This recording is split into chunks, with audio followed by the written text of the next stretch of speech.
So here we are at the Meek-Eaton Black Archives. My name is Carrie Ann Jaffard, and I am the Digital Humanities Fellow here at the Archives, and we are recording with Oluwamodupe Oloyede.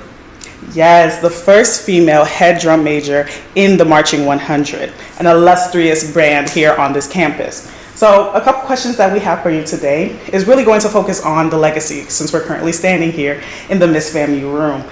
And we're noticing all of these wonderful, great women on these walls. And it reminds me of the great women that stood in your place beforehand in the Marching 100, like Carmina Fennell, the first woman to be in the band, a saxophone player like yourself, as well as Norma White, the first female to perform in the band, as well as Corey Bostick, the first female drum major.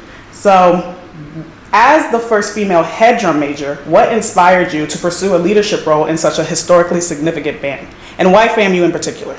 I think FAMU is like the easiest answer for me because there's a standard of excellence that's woven through the culture in every department that we're in. I know, like, as a kid in elementary school, I had one teacher who's a rattler, and you would know that she's a rattler. It was everywhere in the classroom. And I wasn't like really in the culture, but as I grew up, I started seeing this through line where FAMU makes great educators, FAMU makes great pharmacists, FAMU makes great artists. Like, in any department, somebody told me you can go anywhere from FAMU.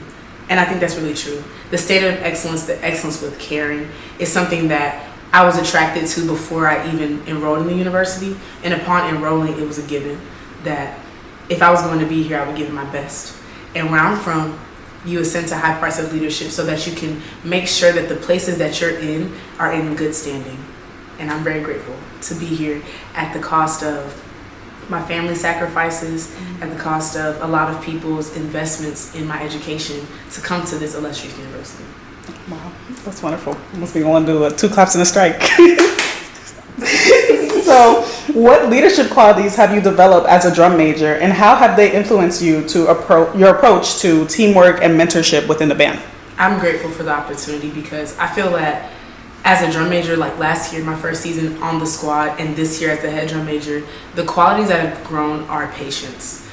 We have to work with so many different types of people. There's so many people from different backgrounds, and there's different leadership styles and modes that have worked through the years, but through the past 2 years, I've seen that the band's culture is shifting, and the best way to serve the band is to be patient. And to still, of course, never settle the standard, but meet people where they are and encourage them to uplift to the standard. And we have such a well-oiled machine that when people come in, they're learning. As they're learning, they're being put on the spot. You know, we have checks, we have music checks, and as you're put on the spot and you're learning the culture, for me, that's when I started falling in love with it because I'm really in it.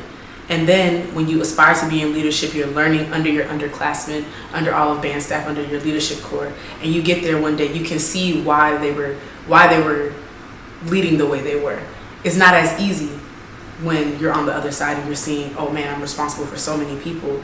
And when I was there, how did I not like how I was treated? How did I prefer to be treated? And still doing that same thing. It's that balance of wisdom. I think that wisdom is another attribute that has really been refined through these positions, as well as what I call truth. Just knowing who you are and knowing why you do what you do and how you do it. I can't be anybody else's version of a head drum major, and I couldn't be anybody else's version of a drum major. So doing it the way I was created to do it, of course with the grace and mercy of God, under Dr. Chipman's leadership, it's been an honor to refine who I want to be in the world beyond FAMU, at FAMU.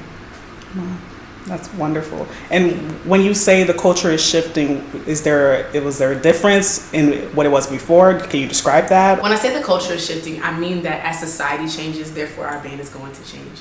So like how music is changing, how people are learning differently, how schools are changing. Our band programs at one point was suffering because of COVID. Students weren't learning their instruments in person. Therefore, it was hard to refine them. And so you were coming in from, when I came in, we call them the superstars. Like everybody's coming in. It's a fight for who's at the top. But when the high school and middle school programs and elementary school programs are suffering, it just sends a trickling effect to the university department. And we're the best of the best. So you're gonna have to come in and get with the best of the best.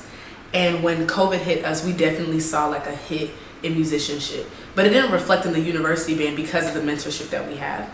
And then in the subsequent classes, you could see that, okay, students are learning different.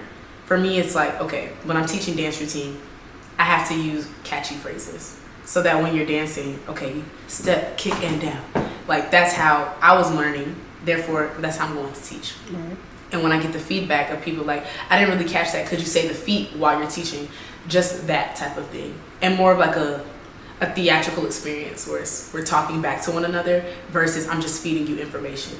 And for me, that's how band culture has changed. Right. Okay. Wonderful. So looking back from your freshman year to now, how do you feel FAMU has helped shape who you are and what values have stayed with you along the way? Looking back, I could say God is good. God is really good. And there's a reason why things happen. I know some people don't believe everything happens for a reason, but I can say that even through the difficult things, things that I didn't understand at the time, the hardship and the triumph, it all happened for a reason. And I've learned to trust God through his process, especially when it came to coming into the university. Like, I transferred in. And I transferred in pretty quickly. Seeing the people who were answering the phone and the excellence with caring in action really showed me there's a light here. It's the Sunshine State. I'm from Atlanta, but it's the Sunshine State for a reason, and it shines differently here than where I was before. And I could say definitely through my first year up until now, I've seen that my teachers care. My administrators, they care. They're invested in my personhood, not just my education, but even yesterday, my teacher said, "Dupe, why'd you give up on that dream? Girl, you can do it." And I'm like, what? That's care right there, that she cared that I can continue to dream. And it's not even for her benefit. She just wants to see me succeed. So those are the things that I really learned and I really appreciate about FAMU and the culture and the family. I love the arrogance that we have at the same time, where there's an active post going, if you went to FAMU, you're better than everybody. And I definitely believe that. So, but in all honesty, I'm just really grateful for this place that bleeds orange and green. Honestly, and we're grateful that you're here. Oh, thank you. Dr. William P. Foster established a transformative legacy that helped define the dynamic style and tradition of HBCU marching bands as we know them today.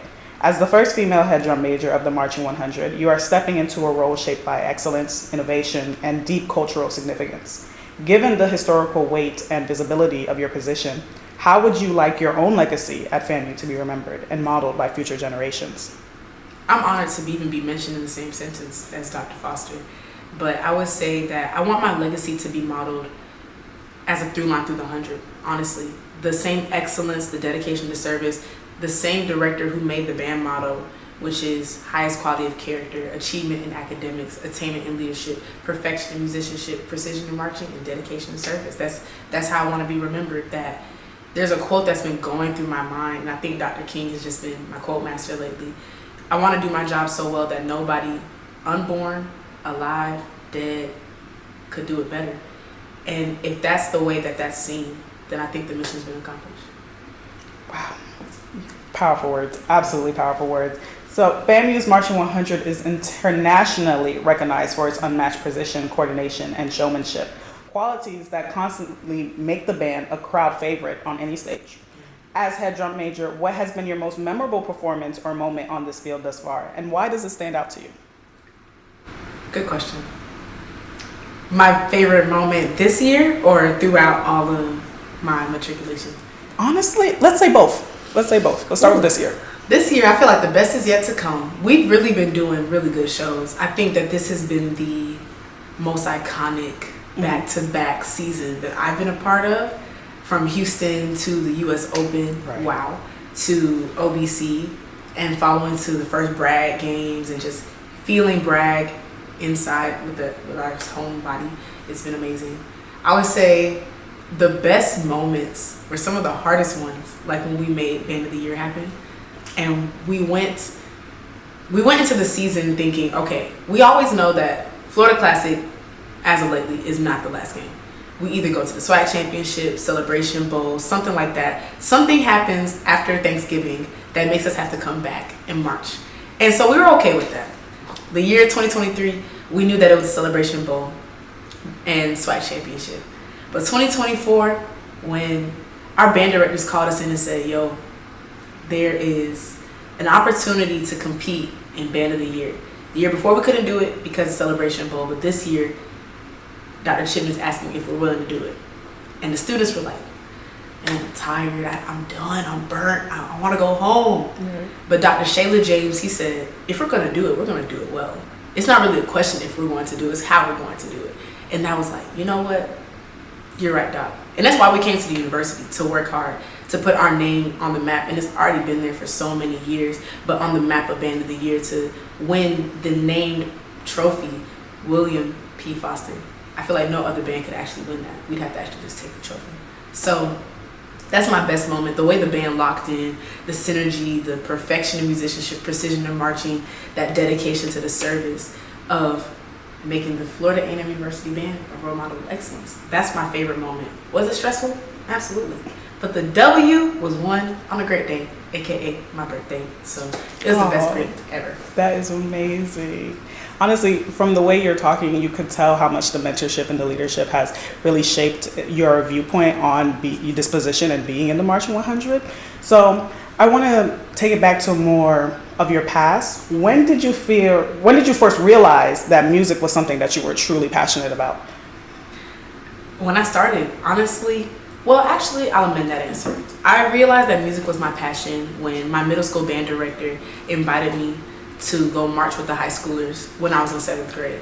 At first, it's only been dance. It's always been dance. And I was going to stop playing saxophone to pursue the more dancing route. But when she did that, I promise you, I stepped into the band room and I fell in love. So it's been band ever since 7th grade. And even when I felt like it wasn't going to be band for me, God rerouted my footsteps really to FAMU and finding an excellent program where I could continue band and overall performance. Being in theater, performing, being in band, performing at the same time.